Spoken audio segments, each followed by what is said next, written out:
Вестник Кавказа совсем недавно посетил ваш коллега по Совету Федерации, сенатор Арнольд Тулоханов. И говоря о политике на постсоветском пространстве, он подчеркнул, что необходимо, призвал укреплять социокультурные связи между странами постсоветского пространства, в том числе странами Прибалтики, часто вспоминать все то хорошее, которое было между народами, потому что действительно тенденция вспоминать о каких-то трениях, о трагических, может быть, даже страницах нашей общей истории в последнее время она присутствует. В качестве хорошего Арнольд Кириллович предложил вспомнить строительство Байкало-Амурской магистрали. И, в частности, предложил установить памятник Гейдару Алиеву, который в то время, будучи, можно сказать, первым вице-премьером, тогда не было еще такой должности советского правительства, курировал эту стройку. Вот ваше отношение к этой инициативе и как напомнить, в принципе, братским народам об их духовном и культурном родстве? Вы знаете, у меня абсолютно позитивное отношение к этой инициативе. Я чуть позже скажу об этом. Но у меня абсолютно позитивное отношение к этой философии того, что мы должны максимально пропагандировать объединяющие начала, которые связывают наши народы на протяжении долгой истории, когда наши отцы и деды плечом к плечу строили БАМ, защищали страну от немецко-фашистских захватчиков, восстанавливали Советский Союз, разрушенные города, заводы, фабрики, когда получила совершенно иное звучание и расцвет и национальная культура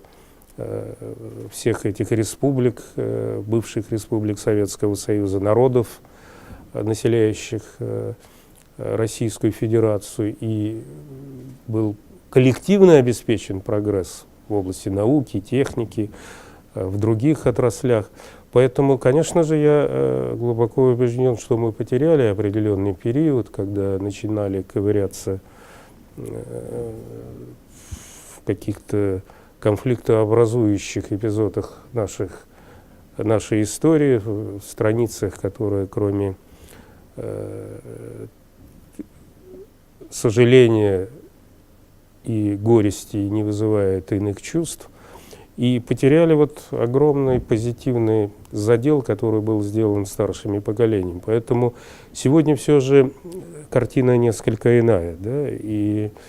я очень признателен и средствам массовой информации, которые сегодня гораздо сильнее и активнее используют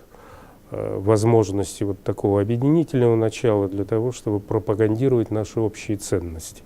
и нашу общую историю, наши общие корни, наши общие истоки. Вот одна из этих инициатив, и я очень благодарен нашему коллеге Тулоханову, это, кстати, не только его инициатива, это инициатива и целого ряда общественных организаций, о том, чтобы вот одним из таких символов нашего культурного взаимодействия, гуманитарного взаимодействия, сохранения нашей общей исторической памяти было увековечение роли Гейдара Алиевича Алиева в строительстве Байкало-Амурской магистрали. Скажу вам даже больше того, у меня уже были консультации с руководством РАО ЖД, и мы, возможно, даже на этой неделе, или 11 или 12 числа, проведем первое рабочее совещание на эту тему, потому что речь идет о том, что есть инициативная группа, которая готова финансировать такого рода проект за счет небюджетных источников и каких-то благотворительных, личных вкладов, пожертвований, которые могут приходить для того, чтобы вот будет ли это памятник, будет ли это бюст, будет ли это памятная доска, это уже детали, но идея, по-моему, заслуживает максимальной поддержки, и Совет Федерации, как Палата регионов, сделает все для того, чтобы это максимально быстро реализовать. В идеале, конечно, это можно было бы сделать к дню рождения Гейдара Алиевича в мае месяце или сразу после, значит, майских праздников. Если нет, не суть важно, да, мы уже не в том режиме работаем, когда к каждой дате нужно там обеспечить пуск какого-нибудь объекта, завода, фабрики или там строительства, да, или космической ракеты. Но и таких примеров, кстати, может быть очень много, и таких примеров может быть много не только в наших взаимоотношениях и общей истории с Азербайджаном, но и с целым рядом других наших сопредельных государств. Поэтому вот это то зерно, которое мы должны очень бережно взращивать, и чтобы она дала плоды, имея в виду главным образом, конечно, подрастающее поколение, потому что люди старшего поколения помнят, знают, были свидетелями или участниками этих событий.